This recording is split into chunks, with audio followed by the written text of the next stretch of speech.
राधे राधे दोस्तों, आप सुन रहे हैं लक्ष्मी कुमारी इन्फो पर मुंशी प्रेमचंद जी की कहानी सुहाग का शव।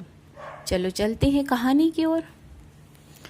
मध्य प्रदेश के एक पहाड़ी गांव में एक छोटे से घर की छत पर एक युवक मानो संध्या की निश्चितता में लीन बैठा था। सामने चंद्रमा के प्रकाश में उदी पर्वतमालाएं अनंत के स्वप्न की भांति गंभीर, रहस्यमय, संगीतमय, मनोहर मालूम होती थी। उन पहाड़ियों के नीचे जलधरा की एक रौप्य रेखा ऐसी मालूम होती थी मानो उस पर्वतों का समस्त संगीत, समस्त गंभीर, संपूर्ण रहस्य इसी उज्जवल प्रवाह में लीन हो गया हो। युवक की वेशभूषा से प्रकट होता था कि उसकी दशा बहुत संपन्न नहीं है। हाँ, उसके मुख से तेज और मानसिकता झलक रही थी। उसकी आंखों पर ऐनक न थी, न मूछें मुड़ी हुई थी, न बाल सबरे हुए थे, कलाई पर घड़ी न थी, यहाँ तक कि कोट की जेब में फाउंटेन पेन भी ना था। या तो वह सिद्धांतों का प्रेमी था या आडंबरों का शत्रु। युवक विचारों में मौन उसी पर्वतमाला की ओर देख रहा था कि सहसा बादल की गरज से भयंकर ध्वनि सुनाई दी।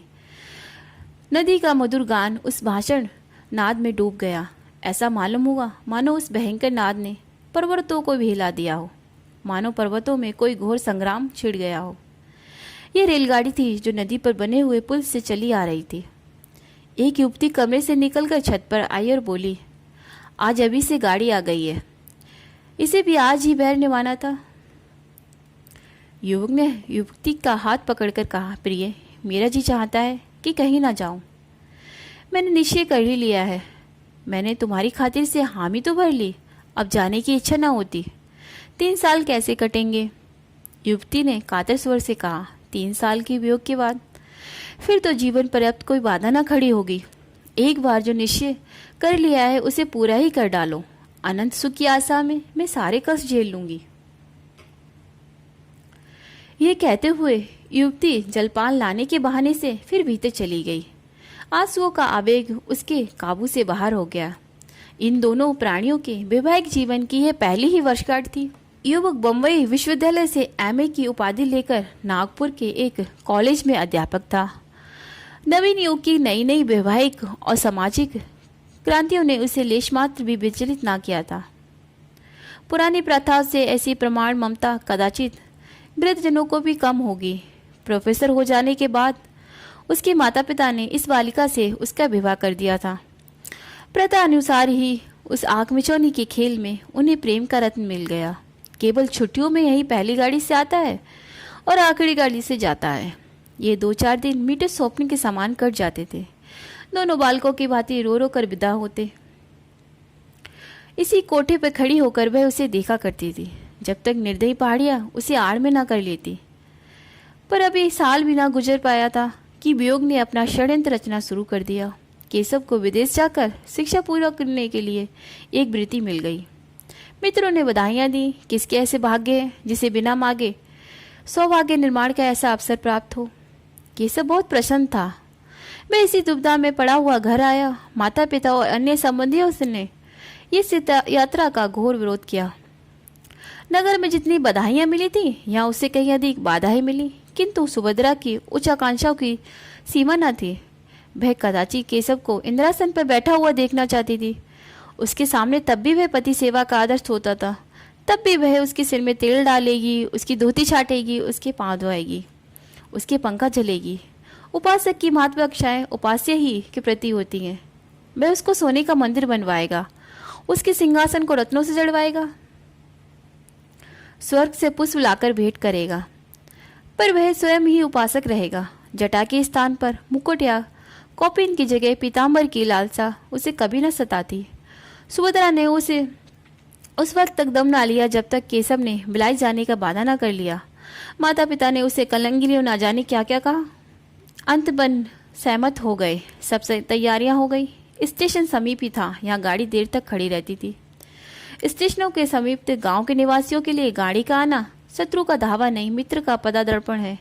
गाड़ी आ गई। सुभद्रा जलपान बनाकर पति का हाथ धुलाने आई थी। इस समय केशव के प्रति कातर आपत्ति ने उसे एक क्षण के लिए विचलित कर दिया। हाँ, कौन जानता है 3 साल में क्या हो जाए। मन में एक आवेश उठा, कह दूं प्यारे मत जाओ, थोड़ी ही खाएंगे, मोटा ही पहनेंगे, रो रो कर दिन तो ना काटेंगे। कभी केशव के आने में एक आधा महीना लग जाता था तो वह बेहल हो जाती थी। यही जी चाहता था उड़कर उनके पास पहुंच जाऊं। फिर ये निर्दयी 3 वर्ष कैसे कटेंगे। लेकिन उससे कठोरता ने इन निराशाजनक भावों को ठुकरा दिया और कांपते कंठ से बोली, जी तो मेरा भी यही चाहता है। जब 3 साल का अनुमान करती हूँ तो एक कल्प सा मालूम होता है, लेकिन जब विलायत में तुम्हारे सम्मान और आदर का ध्यान करती हूँ तो ये 3 दिन से मालूम होते हैं। तुम तो जहाज पर पहुँचते ही मुझे भूल जाओगे। नए नए दृश्य तुम्हारे मनोरंजन के लिए आ खड़े होंगे।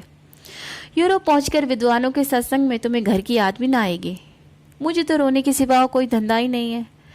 ये स्मृतियाँ मेरे जीवन का आधार होंगी, लेकिन क्या करूं? जीवन की भोग लालसा तो नहीं मानती। फिर जिस वियोग का अंत जीवन की सारी विभूतियाँ अपने साथ लाएगा वह वास्तव में तपस्या है। तपस्या के बिना तो वरदान नहीं मिलता। केशव को भी अब ज्ञात हो गया कि क्षणिक मोह के आवेश में सौभाग्य निर्माण का ऐसा अवसर त्याग देना मूर्खता है। खड़े होकर बोला, रोना धोना मत, नहीं तो मेरा जीना लगेगा।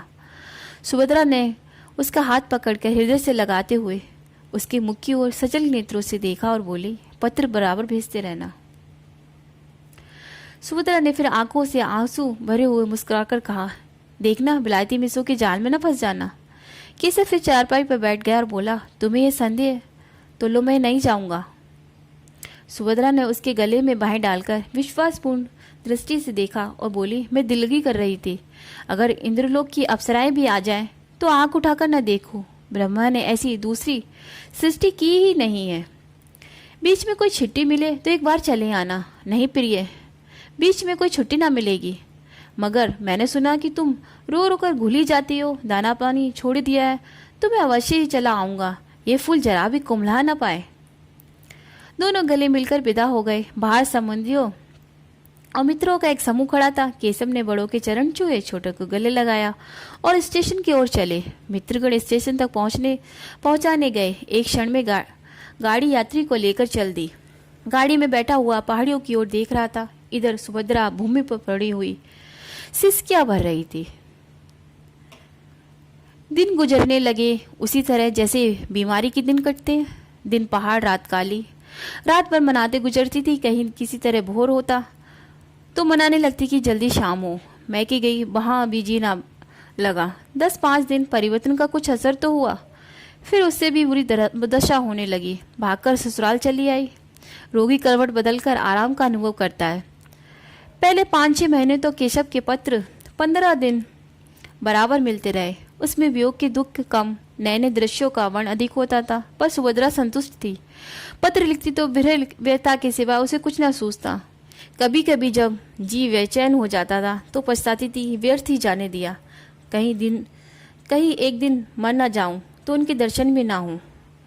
लेकिन 6ठे महीने से पत्रों में भी विलम्ब होने लगा।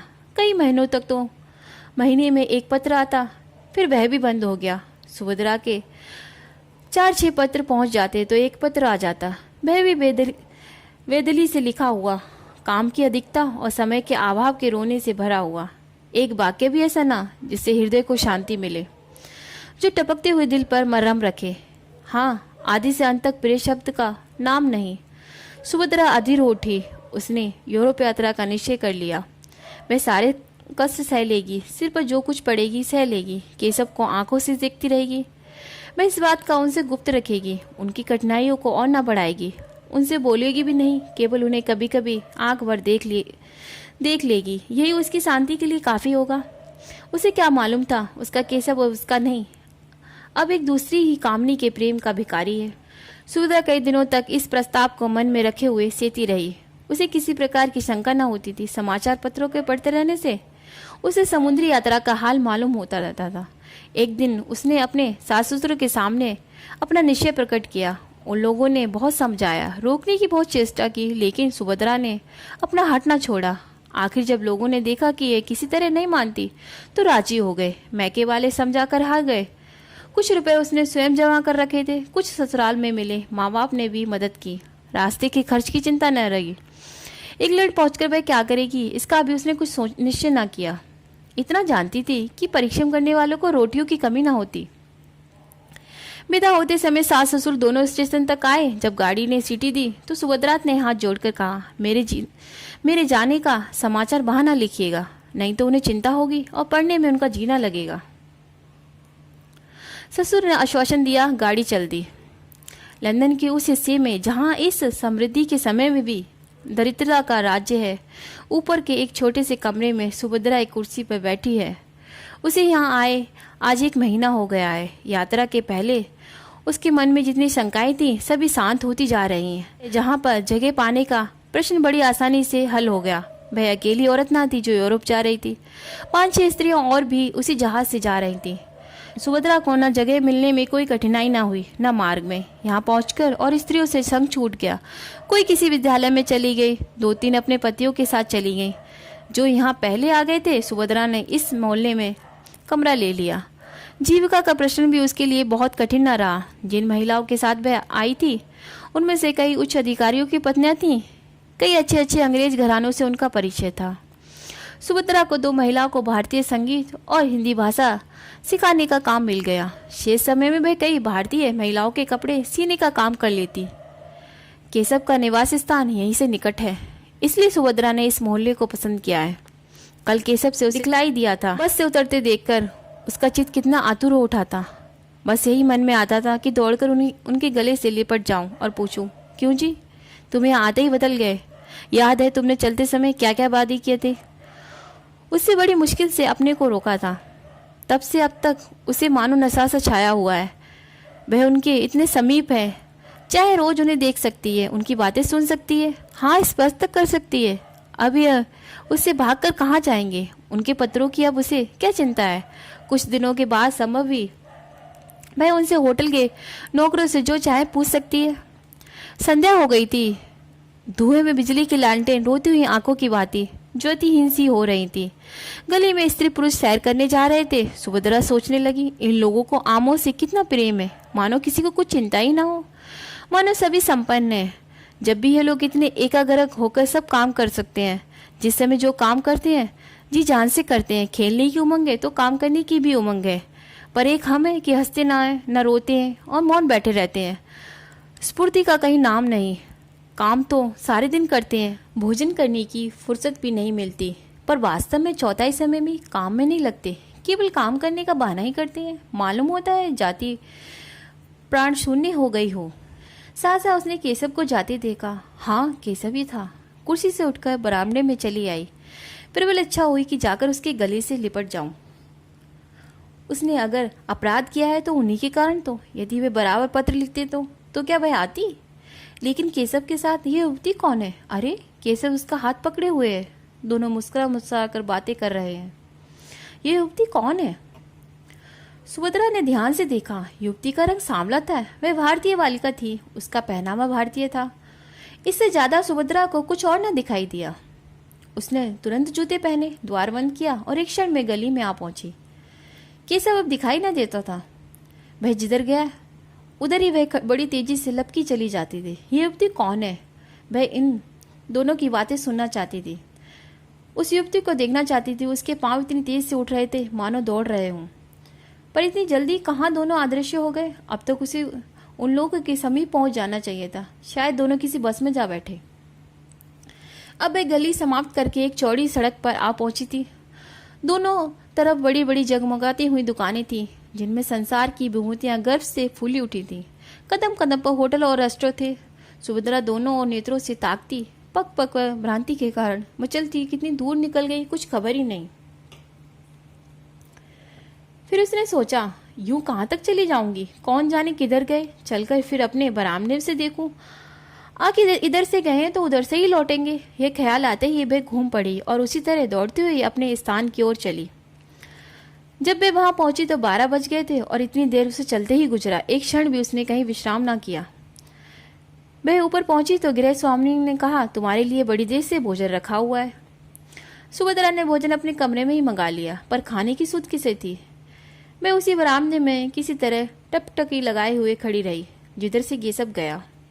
1 बज गया, 2 बजे, फिर केशव नहीं लौटा। उसने मन में आया, वह कहीं किसी दूसरे मार्ग से चले गए। मेरा यहाँ खड़े रहना व्यर्थ है, चलो सोऊं। लेकिन फिर ख्याल आ गया कहीं आ ना जाए। मालूम नहीं उसे कब नींद आ गई। दूसरे दिन प्रातःकाल सुभद्रा अपने काम पर जाने को तैयार हो रही थी कि एक युवती रेशमी साड़ी पहने आकर खड़ी हो गई और बोली, क्षमा कीजिए, मैंने बहुत सवेरे आपको कष्ट दिया। आप तो कहीं जाने को तैयार मालूम होती हैं। सुभद्रा ने एक कुर्सी बढ़ाते हुए कहा, हाँ, एक काम से बाहर जा रही थी। मैं आपकी क्या सेवा कर सकती हूँ? ये कहते हुए सुभद्रा ने युवती को सिर से पाप तक उसी आलोचनात्मक दृष्टि से देखा जिसे स्त्रियां ही देख सकती हैं। सौंदर्य की किसी परिभाषा से उसे सुंदरी ना कहा जा सकता था।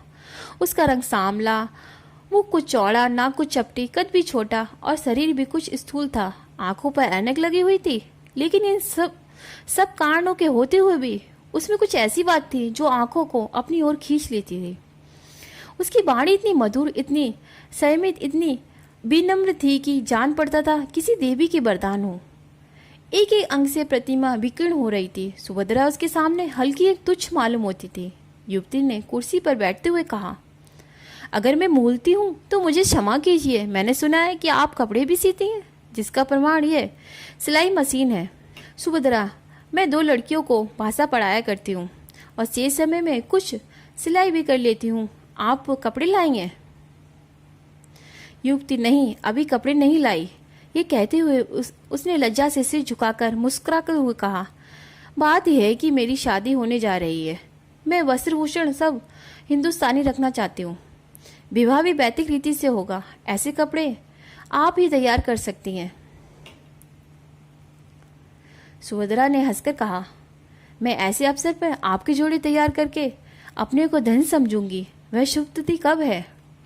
युवती ने संकुचाते हुए कहा, वह तो कहते हैं कि इसी सप्ताह हो जाए, पर मैं उन्हें टालती हूँ। मैंने तो चाहा कि भारत लौटने पर विवाह होता, पर वह इतने उतावले हो रहे हैं कि कुछ कहने ही नहीं बनता। अभी तो मैंने यही कहकर टाला है कि मेरे कपड़े सिल रहे हैं। सुभद्रा, मैं तो आपके जोड़े बहुत जल्द दे दूंगी। युवती ने हंसकर कहा, मैं तो चाहती थी कि आप महीनों लगा दें। सुभद्रा, वाह, मैं इस शुभ कार्य में क्यों विघ्न डालने लगी? मैं इसी सप्ताह में आपके कपड़े दे दूंगी और उनसे इसका पुरस्कार लूंगी। युवती खिलखिलाकर हंसी। कमरे में प्रकाश की लहर सी उठ गई। बोली, इसके लिए तो पुरस्कार वह देंगे, बड़ी खुशी से देंगे और तुम्हारे कृतज्ञ भी होंगे। मैंने प्रतिज्ञा की थी कि विवाह के बंधन में पड़ूंगी नहीं, पर उनकी मेरी प्रतिज्ञा तोड़ दी।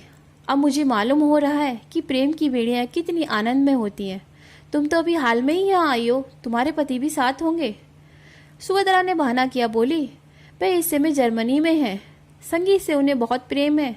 संगीत का ही अध्ययन करने के लिए वहाँ गए हैं। तुम भी संगीत जानती हो? बहुत थोड़ा। केशव को संगीत बहुत प्रेम है। केशव का नाम सुनकर सुभद्रा को ऐसा मालूम हुआ जैसे बिच्छू ने काट लिया हो। वह चौंक पड़ी। युवती ने पूछा, आप चौंक कैसे गई? क्या केशव को जानती हो? सुभद्रा ने बात बनाकर कहा, नहीं, मैंने यह नाम कभी नहीं सुना। वह यहाँ क्या करते हैं? सुभद्रा का ख्याल आया कि केशव किसी दूसरे आदमी का नाम नहीं हो सकता, इसलिए उसने यह प्रश्न किया। इसी जवाब में उसकी जिंदगी का फैसला था। युवती ने कहा, यहाँ विद्यालय में पढ़ाते हैं। भारत सरकार ने उन्हें भेजा है। अभी साल भर भी आए हुए ना हुआ है। तुम देखकर प्रसन्न होंगी। तेज और बुद्धि की मूर्ति समझ लो। यहाँ के अच्छे अच्छे प्रोफेसर उनका आदर करते हैं। ऐसा सुंदर भाषण तो मैंने किसी के मुख से ना सुना होगा। जीवन आदर्श है। मुझसे उन्हें क्यों प्रेम हो गया, मुझे इसका आश्चर्य है। मुझ पे न रूप है न लावण्य। ये मेरा सौभाग्य है। तो मैं शाम को कपड़े लेकर आऊं? सुभद्रा ने मन में उठते हुए बेग को संभालकर कहा, अच्छी बात है। जब युवती चली गई तो सुभद्रा फूट फूट कर रोने लगी। ऐसा जान पड़ता था मानो देह में रखती ना हो, मानो प्राण निकाल गए हों। वह कितनी निसहाय, कितनी दुर्बल है, इसका आज अनुभव हुआ। ऐसा मालूम हुआ मानो संसार में उसका कोई नहीं। अब उसका जीवन व्यर्थ है। उसके लिए अब जीवन में रोने के सिवा और क्या है? उनकी सारी ज्ञानेंद्रियां शिथिल सी हो गई, मानो वह किसी ऊंची वृक्ष से गिर पड़ी हो। हाँ, उसके प्रेम और भक्ति का पुरस्कार है। उसने कितना आग्रह करके केशव को यहाँ भेजा था, इसलिए कि यहाँ आते ही उसका सर्वनाश कर दे। पुरानी बातें याद आने लगी। केशव की वह प्रेम आतुर आंखें सामने आ गई। वह सजल सरल मूर्ति आंखों के सामने नाचने लगी। उसका जरा सिर थमकता था तो केशव कितना व्याकुल हो जाता था। एक बार जब उसे फसली बुखार आ गया था तो केशव घबराकर 15 दिन की छुट्टी लेकर घर आ गया था। उसके सिराने बैठा रात भर पंखा झलता रहा। वही केशव इतनी जल्दी उससे ऊब उठा। उसके लिए सुभद्रा ने कौन सी बात उठा रखी है? वह तो इसी का अपना प्राणधार, अपना जीवन धर, अपना सर्वस्व समझती रही। नहीं नहीं, केशव का दोस्त नहीं, सारा दोस्त तो इसी का है। इसी ने अपनी मधुर बातों से उन्हें वशीभूत कर लिया है। इसकी विद्या, बुद्धि और बाट कटुकता नहीं, उनके हृदय पे विजय पाई है। हाय, उसने कितनी बार केशव से कहा था मुझे भी पढ़ाया करो, लेकिन उन्होंने हमेशा यही जवाब दिया, तुम जैसी हो मुझे वैसी ही पसंद हो। मैं तुम्हारी स्वाभाविक सरलता को पढ़ा लिखा कर मिटाना नहीं चाहता। केशव ने उसके साथ कितना बड़ा अन्याय किया, लेकिन यह उनका दोस्त नहीं, यह इसी यौवनवत वाली छोकरी की माया है। सुभद्रा को इस शिष्या और दुख के आवेश में अपने काम पर जाने की सुध न रही। वह कमरे में इस तरह टहलने लगी जैसे किसी ने जबरदस्ती उसे बंद कर कर रखा हो। कभी दोनों मिट्टियां भींच लेती, कभी दांत पीसने लगती, कभी होंठ काटती। उन्माद की सी दशा हो गई। आंखों में एक तीव्र ज्वाला चमक उठी। ज्यों तो केशव के इस निकुष्ट आघात को सोचती उन कष्टों को याद करती जो उसने उसके लिए झेले। उसका चित्त प्रतिकार के लिए विकल हो जाता था। अगर कोई बात होती, आपस में कुछ मनोमलिन का लेश भी होता तो उसे इतना दुख ना होता। यह तो उसे ऐसा मालूम होता था कि मानो कोई हंसते हंसते अचानक गले पर चढ़ बैठा हो। अगर वह उनके योग्य ना थी तो उन्होंने उसे विवाह ही क्यों किया? विवाह करने के बाद भी उसे क्यों ना ठुकरा दिया था? क्यों प्रेम का बीज बोया था? और आज जब वह बीज पल्लवों से लहराने लगा, उसकी जड़ें उसके अंतस्थल के एक एक अणु में प्रविष्ट हो गई हैं। उसका रक्त, उसका सारा उत्सर्ग वृक्ष को खींचने और पालने में प्रवृत्त हो गया है, तो वह आज उसे उखाड़ कर फेंक देना चाहता है। क्या हृदय के टुकड़े टुकड़े हुए बिना वृक्ष उखड़ जाएगा? सहसा उसे एक बात याद आ गई। हिंसात्मक संतोष से उसका उत्तेजित मुख मंडल और भी कठोर हो गया। केशव ने अपने पहले विवाह की बात इस युवती से गुप्त रखी होगी। सुभद्रा उसका बंडा फोल्ड करके केशव के सारे मंसूबों को धूम में मिला देगी। उसे अपने ऊपर क्रोध आया कि युवती का पता क्यों ना पूछ लिया। उसे एक पत्र लिखकर केशव की निष्ठा, स्वार्थपरता और कायरता की कलई खोल देती। उसके पंडितीय प्रतिज्ञा और प्रतिष्ठा को धूल में मिला देती। खैर, संध्या समय तो वह कपड़े लेकर आएगी ही। उस समय उसका सारा कच्चा चिट्ठा बयान कर दूंगी। सुभद्रा दिन भर युवती का इंतजार करती रही। कभी बरामदे में आकर इधर उधर निहारती दौड़ती, कभी सड़क पर देखती, पर उसका कहीं पता न था।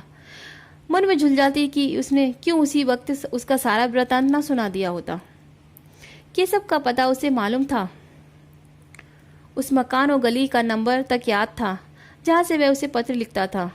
ज्यों त्यों दिन ढलने लगा और युवती के आने में विलम्ब होने लगा, उसके मन में एक तरंग सी उठने लगी कि जाकर केशव को फटकारे, उसका सारा नशा उतार दे, कहे, तुम इतने भयंकर हिंसक हो, इतने महान धूर्त हो, यह मुझे मालूम न था।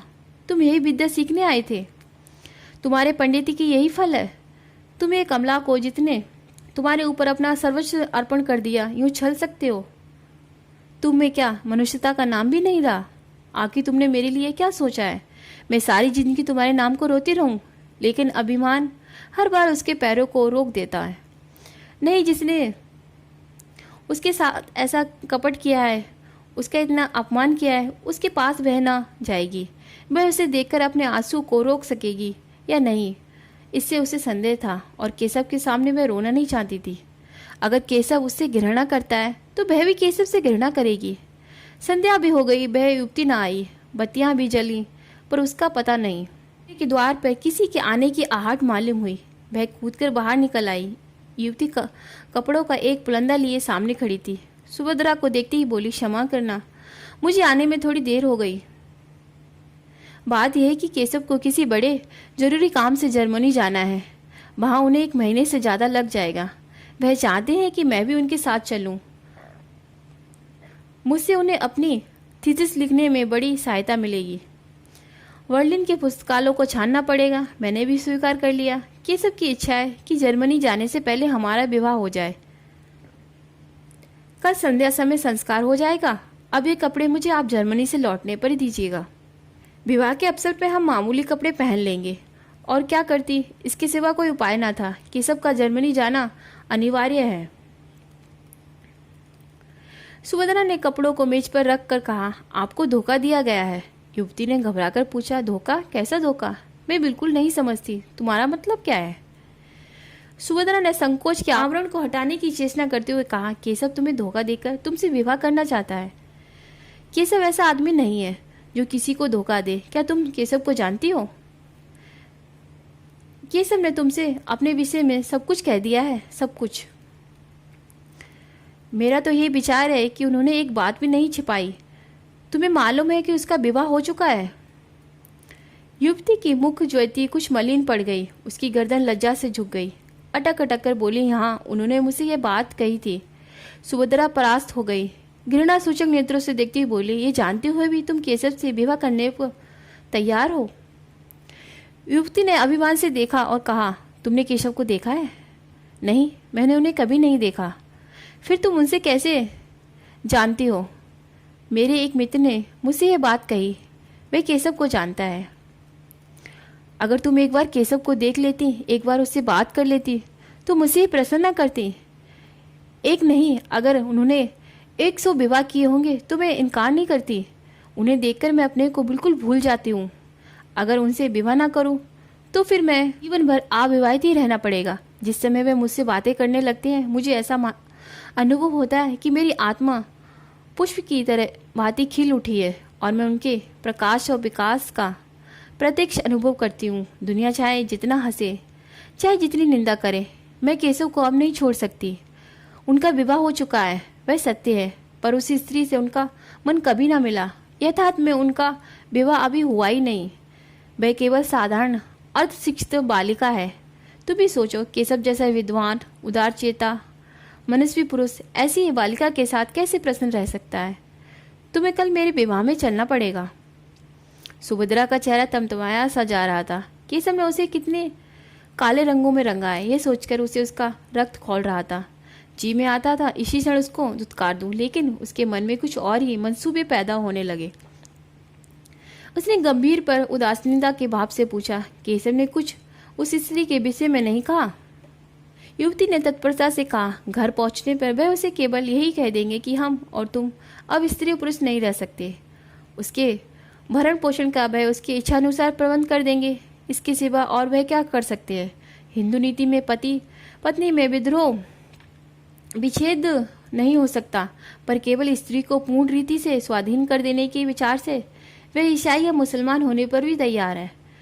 वह तो अभी उसे इसी समय एक पत्र लिखने जा रहे थे, पर मैंने ही रोक लिया। मुझे उस अभागिनी पर बड़ी दया आती है। मैं तो यहाँ तक तैयार हूँ कि अगर उनकी इच्छा हो तो वह हमारे साथ रहे। मैं उसे अपनी बहन समझूंगी, किंतु केशव इससे सहमत नहीं होंगे।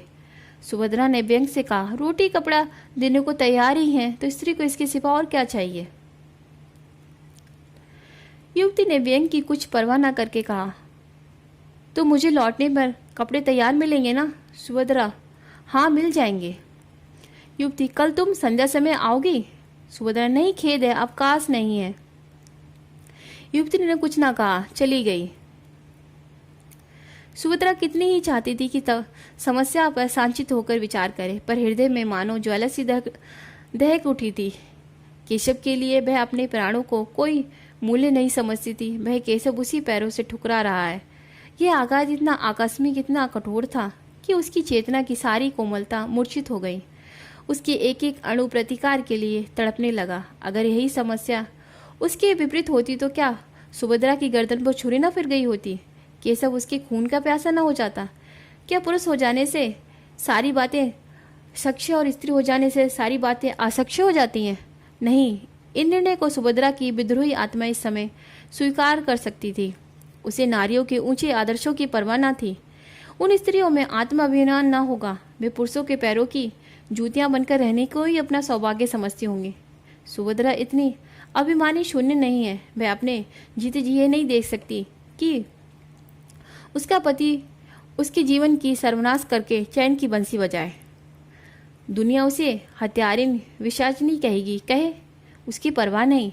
रह रहकर उसके मन में यह भयंकर प्रेरणा होती थी कि इसी समय उसके पास चली जाए और उसके पहले ही वह उस युवती के प्रेम का आनंद उठाए, उसके जीवन का अंत कर दे। वह केशव की निकुष्टता को याद करके अपने मन को उत्तेजित करती थी, अपने को धिक्कार धिक्कार कर नारी सुलभ शंकाओं को दूर करती थी। क्या वह इतनी दुर्बल है? क्या उसमें इतना साहस भी नहीं है? इस वक्त यदि कोई दुष्ट उसके कमरे में घुस आए और उसके सतीत्व का अपहरण करना चाहे तो क्या वह उसका प्रतिकार नहीं करेगी? आखिर आत्मरक्षा के लिए तो उसने ये पिस्तौल रख रखी है।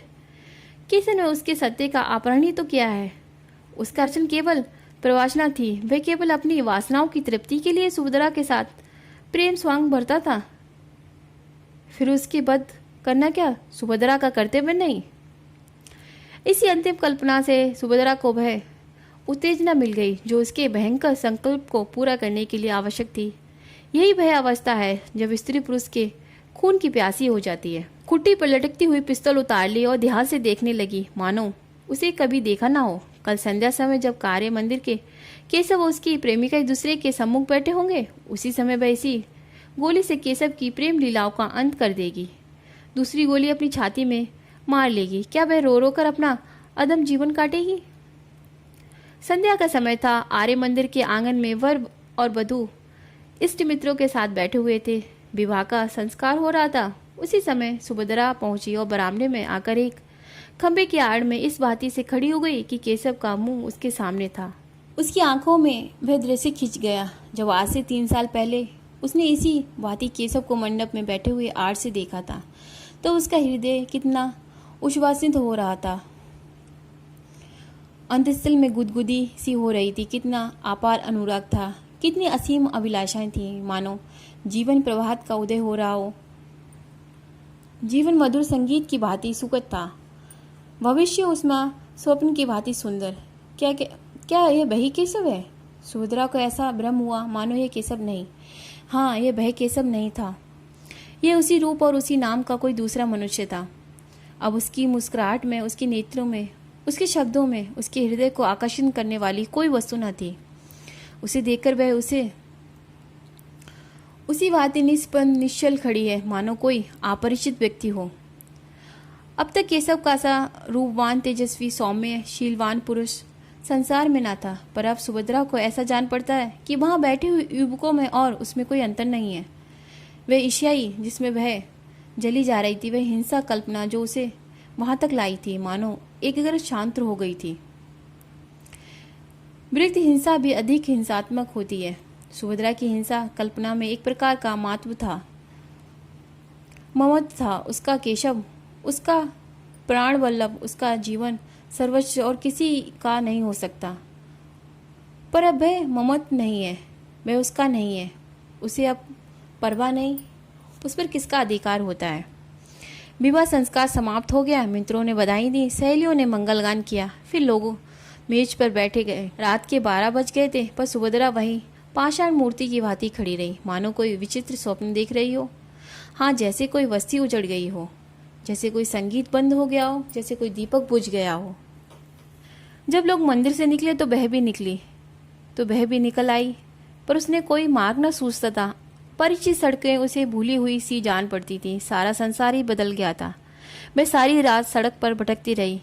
घर का कहीं पता ना था। सारी दुकानें बंद हो गई थीं। सड़कों पर सन्नाटा छा गया था। फिर भी वह अपना घर ढूंढती हुई चली आ रही थी। हाय, क्या इसी भांति उसे जीवन पथ में भटकना पड़ेगा? सहसा एक पुलिसमैन ने पुकारा, मैडम, तुम कहाँ जा रही हो? मेरा स्थान? हाँ, तुम्हारा स्थान कहाँ है? मैं तुम्हें बड़ी देर से इधर उधर भटकते देख रहा हूँ। किस स्ट्रीट में रहती हो? सुभद्रा को उस स्ट्रीट का नाम तक याद ना था। तुम्हें अपने स्ट्रीट का नाम तक याद नहीं? भूल गई, याद नहीं आता। सहसा उसकी दृष्टि सामने एक साइन बोर्ड की तरफ उड़ी। ओहो, यही तो उसकी स्ट्रीट है। उसने सिर उठाकर इधर उधर देखा। सामने उसका डेरा था और इसी गली में अपने ही घर के सामने न जाने कितनी देर से वह चक्कर लगा रही थी। अभी प्रातःकाल ही था कि युवती सुभद्रा के कमरे में पहुंची। वह उसके कपड़े सी रही थी। उसका सारा तन मन में लगा हुआ था। कोई युवती इतनी एकाग्रित होकर अपना श्रृंगार भी ना करती होगी। न जाने उसमें कौन सा पुरस्कार लेना चाहती थी। उसे युवती के आने की खबर ना हुई। युवती ने पूछा, तुम कल मंदिर में नहीं आई? सुभद्रा ने सिर उठाकर देखा तो ऐसा जान पड़ता मानो किसी कवि की कोमल कल्पना मूर्तिमय हो। उसकी छवि अनिंद थी। प्रेम की विभूति रोम रोम से प्रदर्शित हो रही थी। सुभद्रा दौड़कर उसके गले से लिपट गई जैसे उसकी छोटी बहन आ गई हो और बोली, हाँ गई तो थी। मैंने तुम्हें देखा नहीं। हाँ मैं अलग थी। केशव को देखा? हाँ देखा। धीरे से क्यों बोली? मैंने कुछ झूठ कहा था? सुभद्रा ने सहृदयता से मुस्कुराकर कहा, मैंने तुम्हारी आंखों से नहीं अपनी आंखों से देखा। मुझे तुम्हें तुम्हारे योग्य नहीं जचे। तुम्हें ठग लिया। युवती खिलखिलाकर हंसी और बोली, भय मैं समझती हूँ कि मैंने उन्हें ठगा है। एक बार वस्त्र आभूषण से सजकर अपनी छवि आईने में देखी होती तो मालूम हो जाएगा। तब मैं क्या कुछ और हो जाऊंगी। अपने कमरे से फर्श, तस्वीरें, हांडिया, गमले आदि निकाल कर देखो तो कमरे की शोभा बही रहती है। युवती ने सिर हिलाकर कहा, ठीक कहती हो, लेकिन आभूषण कहाँ से लाऊं? ना जाने अभी कितने दिनों में बनने की नौबत आए। मैं तुम्हें अपने गहने पहना दूंगी। तुम्हारे पास गहने हैं? बहुत। देखो मैं अभी लाकर तुम्हें पहनाती हूँ।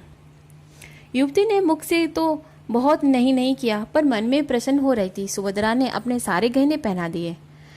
अपने पास एक छल्ला तक न रखा। युवती को यह नया अनुभव था। उसे इस रूप में निकलते शर्म तो आती थी पर उसका रूप चमक उठा। इसमें संदेह न था कि उसने आईने में अपनी सूरत देखी तो उसकी सूरत जगमगा उठी, मानो किसी वियोगिनी को अपने प्रियतम का संवाद मिला हो। मन में गुदगुदी होने लगी। वह इतनी रूपवती है, उसे उसकी कल्पना भी न थी।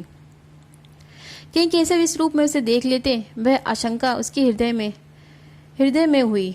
वह कहे कुछ देर बाद लज्जा से सिर झुकाकर बोली, केशव मुझे इस रूप में देख लेते तो बहुत हंसेंगे। सुभद्रा, हंसेंगे नहीं, बलाइयाँ लेंगे, आंखें खुली रह जाएंगी। तुम आज इसी रूप में उनके पास जाना। युवती ने चकित होकर कहा, सच? आप इसकी अनुमति देती हैं? सुभद्रा ने कहा, बड़े हर्ष से। तुम्हें संदेह ना होगा?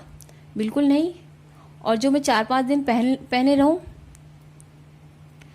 तुम 4-5 महीने पहनो, आखिर पढ़े ही तो हैं। तुम भी तो मेरे साथ चलो।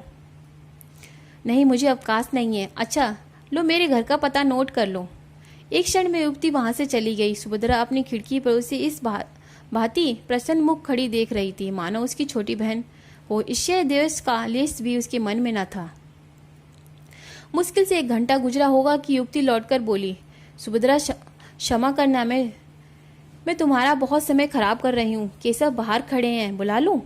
एक क्षण, केवल एक क्षण के लिए सुभद्रा कुछ घबरा गई। उसने जल्दी से उठकर मेज पर पड़ी हुई चीजें इधर उधर हटा दी, कपड़े करीन से रख दिए। उसने जल्दी से सुलझे हुए बाल संभाल लिए, फिर उदासीन भाव से मुस्कुराकर बोली, उन्हें तुमने क्यों कष्ट दिया? जाओ बुला लो।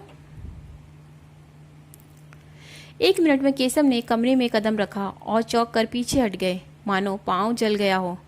मुंह से एक चीख निकल गई। सुभद्रा गंभीर, शांत, निश्चल अपनी जगह पर खड़ी रही। फिर हाथ बढ़ाकर बोली, मानो किसी अपरिचित व्यक्ति से बोल रही थी, आइए मिस्टर केशव, मैं आपको ऐसी सुशील, ऐसी सुंदरी, ऐसी विदुषी रमणीय पाने पर बधाई देती हूँ। केशव के मुख पर हवाइयाँ उठ रही थी। वह पथ भ्रष्ट सा बना हुआ था। लज्जा और ग्लानि से उसके चेहरे पर एक रंग आता था और एक रंग जाता था। यह बात एक दिन होने वाली थी अवश्य, पर इस तरह अचानक उसकी सुभद्रा से भेंट होगी, इसका उसे स्वप्न में भी गुमान न था। सुभद्रा से यह बात कैसे कहेगा, इसका उसने खूब सोच लिया था। उसके सापेक्षों का उत्तर सोच लिया था। पत्र के सब तक मन में अंकित कर लिए थे। ये सारी तैयारियां धरी की धरी रहेंगी। सुभद्रा से साक्षात हो गया। सुभद्रा उसे देखकर जरा सी नहीं चौंकी। उसके मुख पर आश्चर्य, घबराहट या दुख का एक चिन्ह भी न दिखाई दिया। उसने उसी भांति उससे बात की मानो वह कोई अजनबी हो। यहाँ कब आई, कैसे आई, क्यों आई, कैसे गुजर रही है, यह और इस तरह के असंख्य प्रश्न पूछने के लिए केशव का चित्त चंचल हो उठा। उसने सोचा था सुभद्रा उसे धिक्कारेगी, विष खाने की धमकी देगी, निकृष्ट, निर्दयी न जाने क्या क्या कहेगी। इन सब आपदाओं के लिए वह तैयार था, पर इस आकस्मिक मिलन, इस गर्भयुक्त अपेक्षा के लिए तैयार न था। वह प्रेम व्रतधारिणी सुभद्रा इतनी कठोर, इतनी हृदय शून्य हो गई? अवश्य ये सारी बात पहले से ही मालूम हो चुकी है। सबसे तीव्र आघात यह था कि इसने अपने सारे आभूषण इतनी उदारता के साथ ले डाले और कौन जाने वापस भी ना लेना चाहती हो। पर परास्त और अप्रीतम होकर एक कुर्सी पर बैठ गया। उत्तर में एक शब्द भी उसके मुख से ना निकला। युवती ने कृतज्ञता का भाव प्रकट करते हुए कहा, इनके पति इस समय जर्मनी में हैं। केशव ने आंखें फाड़कर देखा पर कुछ बोल ना सका। युवती ने फिर कहा, बेचारी संगीत के पाठ पढ़ाकर और कुछ कपड़ों सी कर अपना निर्वाह करती हैं। वह माशे यहाँ आ जाएं तो उन्हें उनके सौभाग्य पर बधाई देती। केशव इस पर भी कुछ ना बोल सका, पर सुभद्रा ने मुस्कुराकर कहा, वे मुझसे रूठे हुए हैं, बधाई पाकर भी झल्लाते। युवती ने आश्चर्य से कहा, तुम उन्हीं के प्रेम में यहाँ आई हो, अपना घर बार छोड़ा, यहाँ मेहनत मजदूरी करके निर्वाह कर रही हो, फिर भी वह तुमसे रूठे हुए हैं? आश्चर्य है।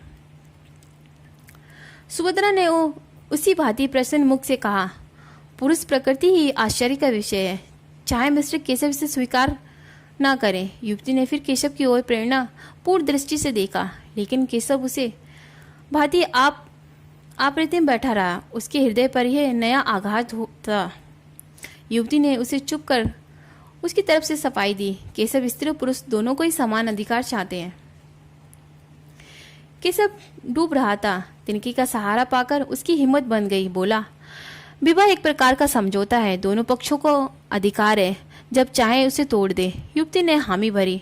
सब समाज में आंदोलन बड़े जोरों पर है। सुभद्रा ने शंका की, किसी समझौते को तोड़ने के लिए कारण भी तो होना चाहिए।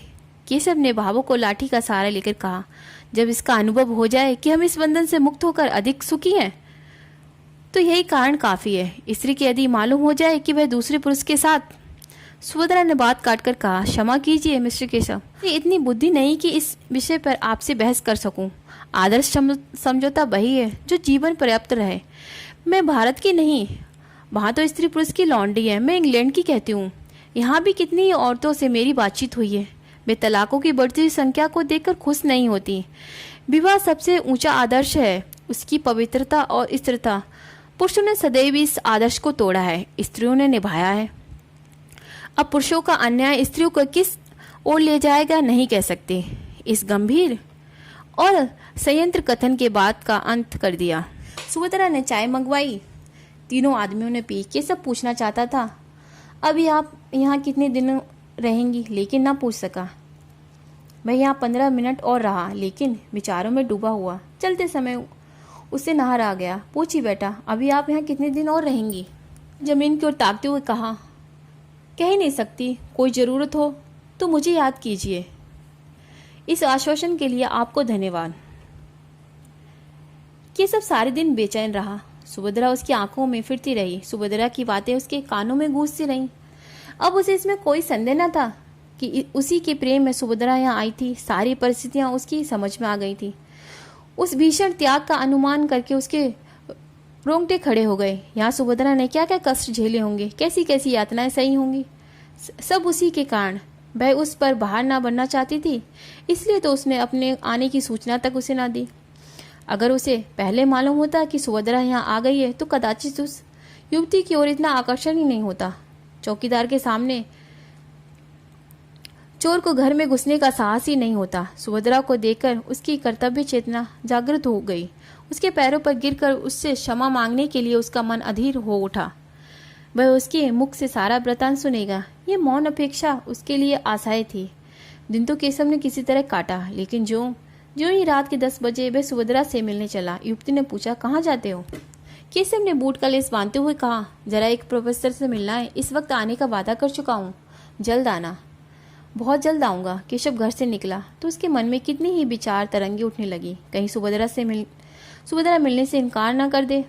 कहीं ऐसा हो सकता है वह इतनी अनुदार नहीं है। हाँ, यह हो सकता है वह अपने विषय में कुछ ना कहे। उसे शांत करने के लिए उसने एक कृपा की कल्पना कर डाली। ऐसा बीमार था कि बचने की शंका ना थी। उर्मिला ने ऐसी तन्मय होकर उसकी सेवा शुश्रूषा की कि उसे प्रेम हो गया। कथा का सुभद्रा पर जो असर पड़ेगा इसके विषय में केशव को कोई संदेह न था। परिस्थितियों का बोध होने पर वह उसे क्षमा कर देगी, लेकिन इसका फल क्या होगा? क्या ये दोनों के साथ एक साथ प्रेम कर सकता है? सुभद्रा को देख लेने के बाद उर्मिला को शायद उसके साथ रहने में आपत्ति हो। आपत्ति तो कैसी हो सकती है? उससे यह बात छिपी नहीं है। हाँ, ये देखना है कि सुभद्रा भी इसे स्वीकार करती है कि नहीं।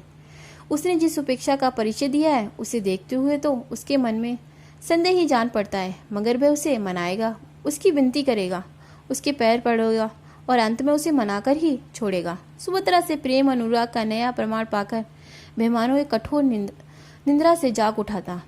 उसे अब अनुभव हो रहा था कि सुभद्रा के लिए उसके हृदय में जो स्थान था वह खाली पड़ा हुआ है। उर्मिला उस स्थान पर अपना आधिपत्य नहीं जमा सकती। अब उसे ज्ञात हुआ कि उर्मिला के प्रति उसका प्रेम केवल वह तृष्णा थी जो स्वादिष्ट पदार्थों को देखकर ही उत्पन्न होती है। वह सच्ची क्षुधा ना थी। अब फिर उसे सरल सामान्य भोजन की इच्छा हो रही थी। विलासिनी उर्मिला कभी इतना त्याग कर सकती है, इसमें उसे संदेह था। सुभद्रा के घर के निकट पहुंचकर केशव का मन कुछ कातर होने लगा, लेकिन उसने जी कड़ा करके जीने पर कदम रखा और क्षण में सुभद्रा के द्वार पर पहुंचा। लेकिन कमरे का द्वार बंद था, अंदर भी प्रकाश ना था। अवश्य वह कहीं गई है, आती ही होगी। तब तक उसने बरामदे में टहलने का निश्चय किया। सासा मालकिन आती हुई दिखाई दी। केशव ने बढ़कर पूछा, आप बता सकती हैं यह महिला कहाँ गई है? मालकिन ने उसे सिर से पांव तक देखकर कहा, वह तो आज यहाँ से चली गई। केशव ने हकबका कर पूछा, चली गई? कहाँ चली गई? यह तो मुझसे कुछ नहीं बताया। कब गई? वह तो दोपहर को ही चली गई, अपना आश्वासन लेकर। आश्वासन किसके लिए छोड़ जाती? हाँ, एक छोटा सा पैकेट अपनी एक सहेली के लिए छोड़ गई है। उस पर मिसेस केशव लिखा है। मुझसे कहा था कि यदि वह आ भी जाए या तो उन्हें दे देना, नहीं तो डाक से भिजवा देना। केशव को अपना हृदय इस तरह बैठता हुआ मालूम हुआ जैसे सूर्य का अस्त होना। एक गहरी सांस लेकर बोला, आप मुझे वह पैकेट दिखा सकती हैं? केशव मेरा ही नाम है। मालकिन ने मुस्कुराकर कहा, मिसेस केशव को कोई आपत्ति तो ना होगी? तो फिर मैं उन्हें बुला लाऊं? हाँ, उचित तो यही होगा। बहुत दूर जाना पड़ेगा। केशव कुछ ठिठकता हुआ जीने की ओर चला तो मालकिन ने कहा, मैं समझती हूँ आप इसी के लिए आई हैं, व्यर्थ आपको क्यों दौड़ाऊं? मगर कल मेरे पास एक रसीद भेज दीजिएगा, शायद उसकी जरूरत पड़े। यह कहते हुए उसने एक छोटा सा पैकेट लाकर केशव को दे दिया। केशव पैकेट लेकर इस तरह भागा मानो कोई चोर भाग रहा हो। इस पैकेट में क्या है यह जानने के लिए उसका हृदय व्याकुल हो रहा था। इसे इतना विलंब आशय था कि अपने स्थान पर जाकर ही उसे खोले। समीप एक पार्क था, वहां जाकर उसने बिजली के प्रकाश में उस पैकेट को खोल डाला। उस समय उसके हाथ कांप रहे थे और हृदय इतने वेग से धड़क रहा था मानो किसी बंधु की बीमारी के समाचार के बाद मिला हो। पैकेट का खुलना था कि केशव की आंखों से आंसू की छड़ी लग गई। उसमें एक पीले रंग की साड़ी थी, एक छोटी सी सिंदूर की डिबिया और एक केशव का फोटो चित्र। साथ ही एक लिफाफा था। केशव ने उसे खोलकर पढ़ा। उसमें लिखा था, बहन मैं जाती हूँ, ये मेरे स्वाग का शव है, इसे टेम्स नदी में विसर्जित कर देना। तुम ही लोगों के हाथों यह संस्कार भी हो जाए तो अच्छा है। तुम्हारी सुभद्रा। केशव मरमात सा पत्र हाथ में लिए वहां घास पर लेट गया और फूट फूट कर रोने लगा। दोस्तों, ये तो थी मुंशी प्रेमचंद की कहानी स्वाग का शव।